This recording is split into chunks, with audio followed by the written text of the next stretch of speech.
Hey everyone, welcome back to my YouTube channel. My name is Shanique Beckford.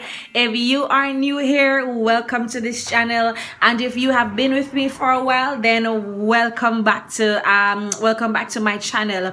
If you haven't subscribed as yet, make sure you go ahead and subscribe. If you have been subscribed and you haven't been getting the notifications, please go ahead, turn on the post notification, click the bell beside the subscribe button, so that way when a video is posted, you will be the first to be notified. All right, so today it's Friday, so we're just going to spice things up just a little bit today because it's Friday. Initially I wanted to do a teaching on the prophetic training in the prophetic 101, teaching persons how to flow in their prophetic gifting, how to tap into the prophecy, how to cultivate and motivate it. So that will definitely be my next video after this, but because it's the weekend, I thought let me just do something a little different today. So without any further ado, based on the title of this video, you already know what I'm going to be talking about: how to enhance sex in marriage to keep the marriage going. All right, so let's go. I want you guys to make sure you comment down below, share this video. If you know a couple that has been, well, that is married rather, go ahead, share this video with them so we all can enjoy and have a conversation in the comment section together. All right, so I'm going to give you a few pointers how to enhance sex in marriage. Number one, now see how me I smile. Okay, so number one is smell good. Smell nice, smell good. So if you're going to engage in sexual activities with your spouse, you're going to lay or whatever it is with your spouse, whether you are male or female, you want to smell good, smell attractive. So my suggestion is, or I'm just putting it out there, invest in fragrances. So that way when you smell, have you ever, women, let me talk to the women. See, it's been a while I haven't done a video like this. I'm kind of trying rather to step a little bit out of my regular element. So I mean, see with me, bear with me, please.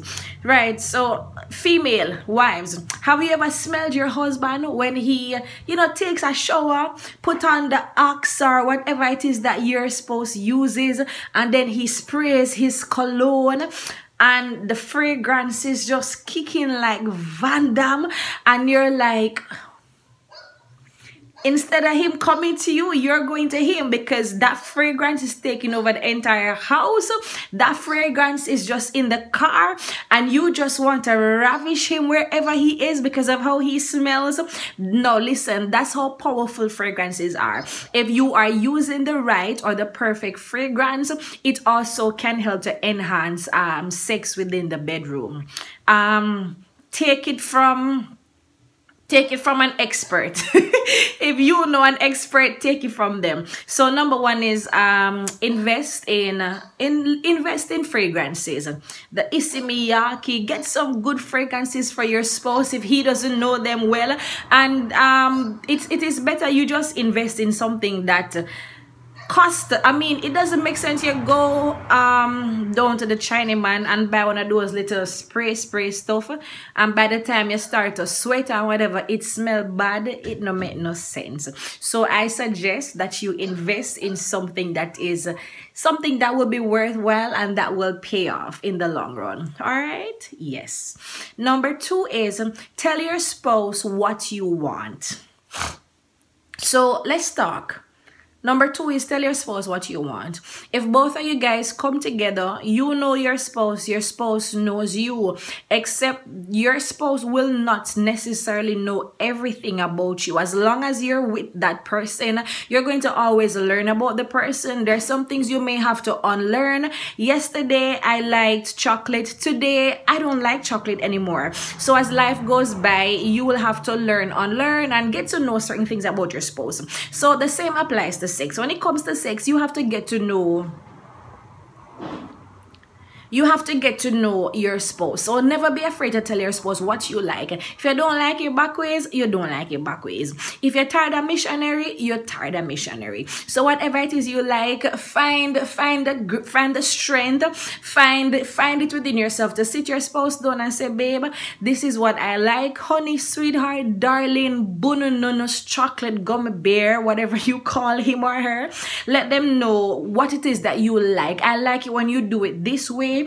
I like when you do this. This is how I want you to touch me. This is what I want you to say when you touch me. So let your spouse know what you like. Don't just allow them to feel that, okay, they're doing everything okay, and you're making all the right sounds and groans and pretending like everything is okay because you want him or her to feel macho, like, yeah, yes, baby, you're pleasing me. But at the end of the day, you know you're not satisfied. So for both of you to enjoy the experience, the encounter, let your spouse know exactly what it is that you like. Do not be afraid.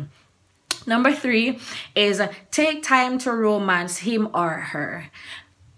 I believe this is called foreplay. Before you go into sex, in order to enhance sex, you don't just get up and you just begin to bam, bam, bam and hit it and you're done. No, you have to go through what is called foreplay. Sometimes work, especially if you have children, all of these things can take up some of your time sometimes.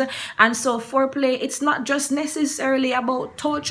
You can even start foreplay when you are at work. Begin to send the right text messages.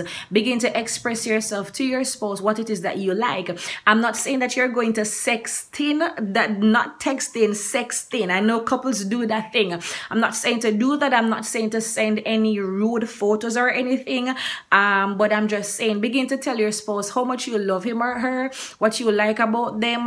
Let your spouse know when you get from work, I'm going to kiss you, I'm going to take off your tie from the doorway. Whatever it is that you need to say to that person to get them engaged, so that they're looking forward, they're anticipating, build up that sex drive, get the blood pumping.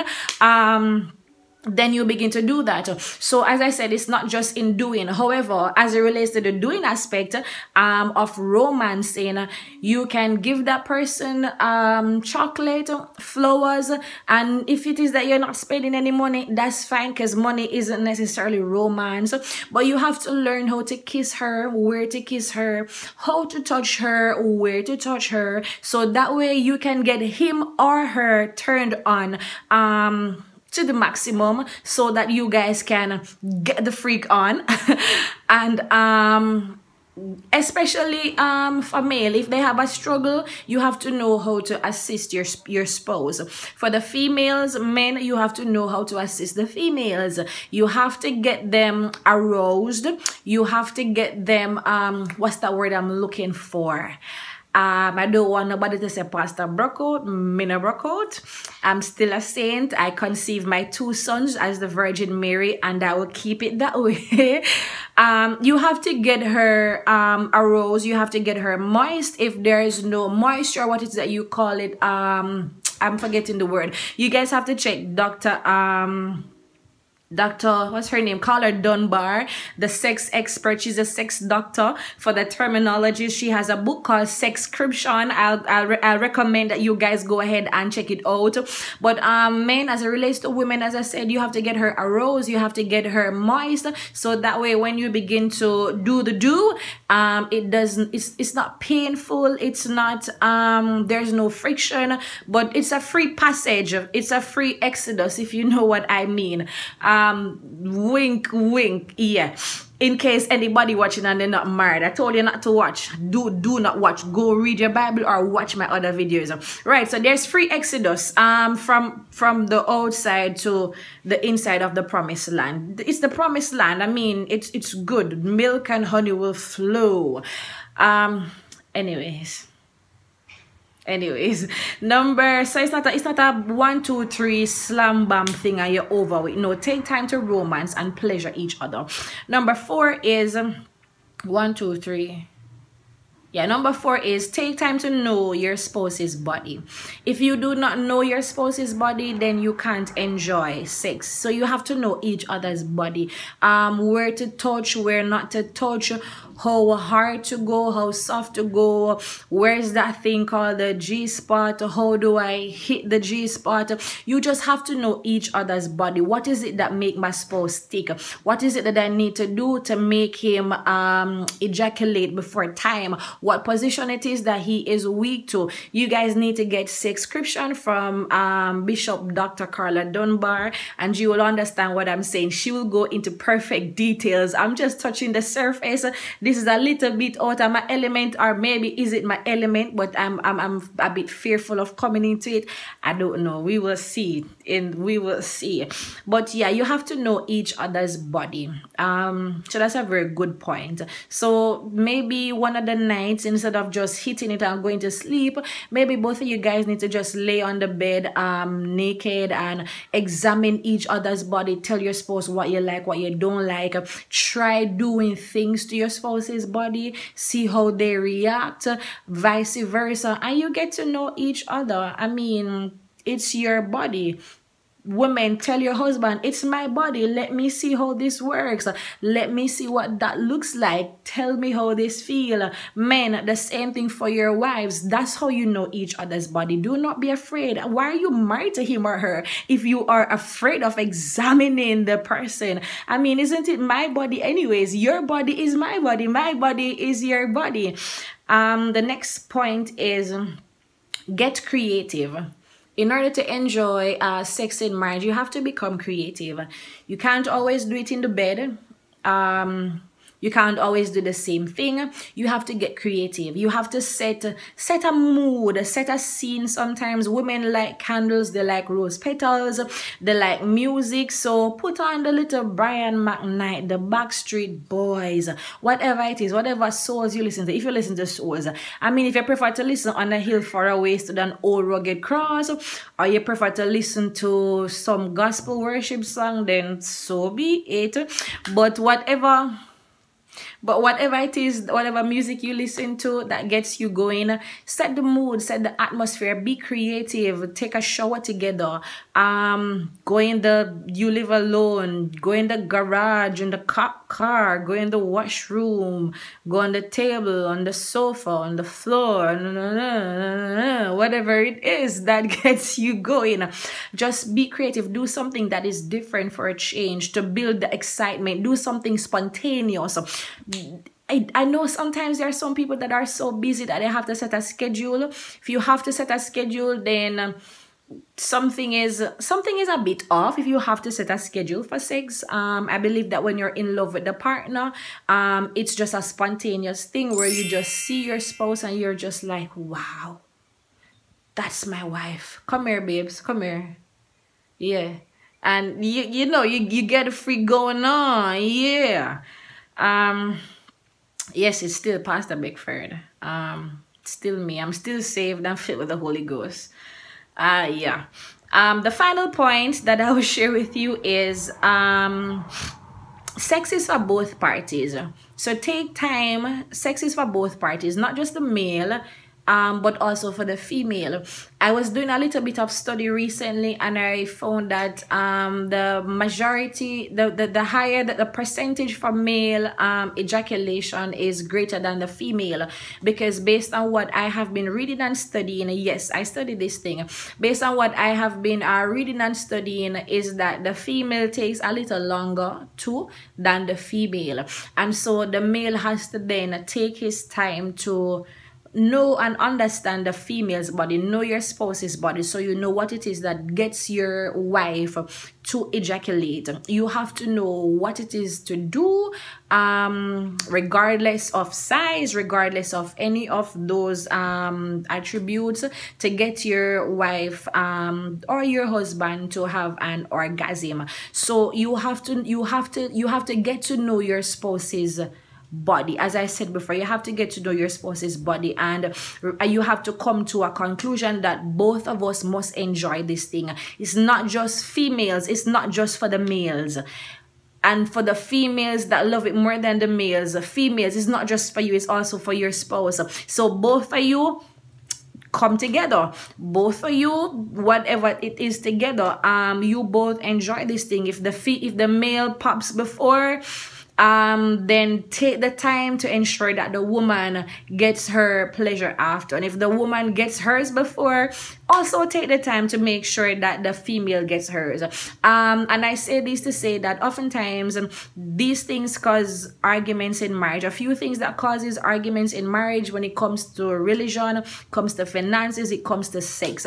There are many spouses out there where, for example, I'm not picking on the males, but if the male pops first, then he's just no longer into it, and so then the female gets stuck with not having the ability to release or get her peak of pleasure.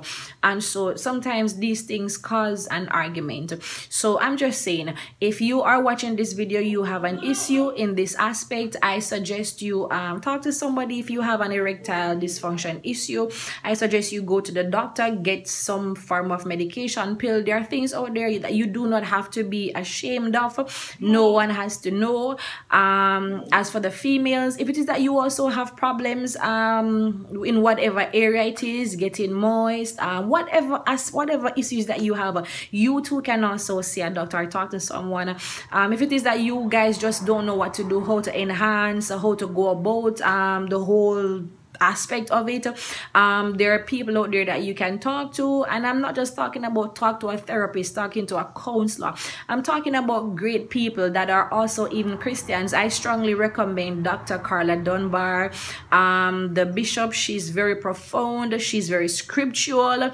The things that she tells you that you can do within the marriage, it may blow your mind, but she's very scriptural about everything. She's very deep, she has a strong marriage, so she's also speaking from experience, and she's a gift from God. This is not sponsored. I'm not being paid to promote her books. I'm not being paid, but I'm just telling you, you can go out and check her out. I'm sure that it will be of, she and her books will be, and her materials, her toys or whatever it is, may be of great assistance to you, and you will thank me later because your marriage is being spared. But anyways, make sure that you have commented down below. Make sure you share this video with someone. Make sure you comment more than once. Share, like. If you aren't subscribed, then make sure to subscribe. I have many great contents coming up in the near future. If you have anything else, if you have any other topic ideas that you want me to discuss, please feel free to comment it in the comment section or shoot me a message. Do not be afraid. This is what I'm here for, to discuss and talk about the things that your pastor will not talk about. I sure will. Or at least I think I sure will. But we want to stay educated, and we want to grow spiritually, not just spiritually, but in all realms of our lives, emotionally, physically, and all the alleys that you can think of. Anyways, thanks for watching this video. God bless you and have a wonderful rest of the day.